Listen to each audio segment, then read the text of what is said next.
reliable and useful metro system is a point of pride in many cities around the world. But for Maracaibo, Venezuela's second largest city, the limited coverage of their urban rail transport system, the result of a lack of funding and corruption allegations, has led to residents referring to it with a particularly diminutive nickname. You're listening to Tall Stories, a Monocle production brought to you by the team behind The Urbanist. I'm Andrew Tuck. In this episode, Gustavo Ocando Alex tells us the story of the Maracaibo Metro.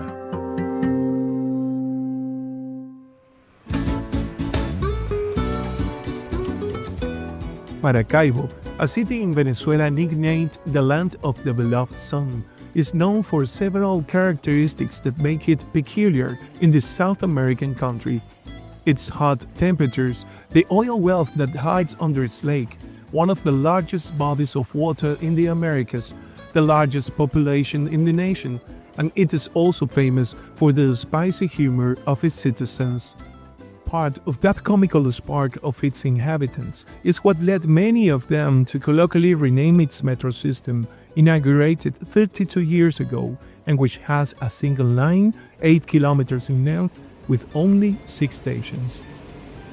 Curiously, the word metro, as this fast system of transport through tracks in the great capitals of the world is known, is also a Spanish term that symbolizes the length unit to identify 100 centimeters. So, more than a few Maravinos started to call it el centímetro, the centimeter, to ironize about its brief distance and scarce practicality for a metro. The Maracaibo's metro was conceived as one of the architectural and utility jewels of a new and more modern city in western Venezuela.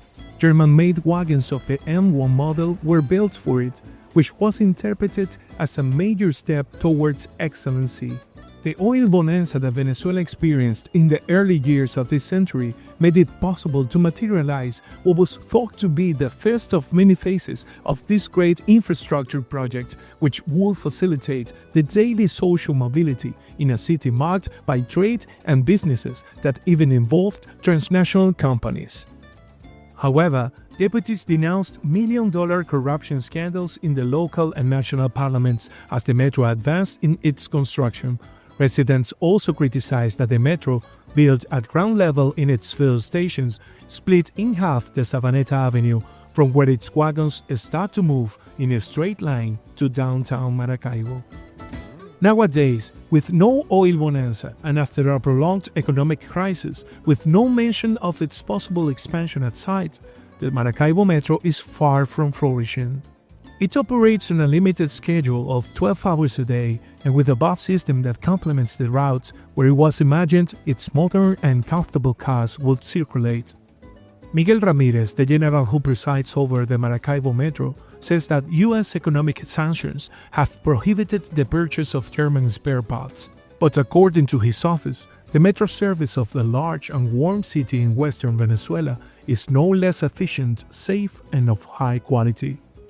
Despite its limitations for its witty users who still frequent its 6 stations from Altos de la Banega to Libertador, the Maracaibo Metro remains as concise as a centimeter.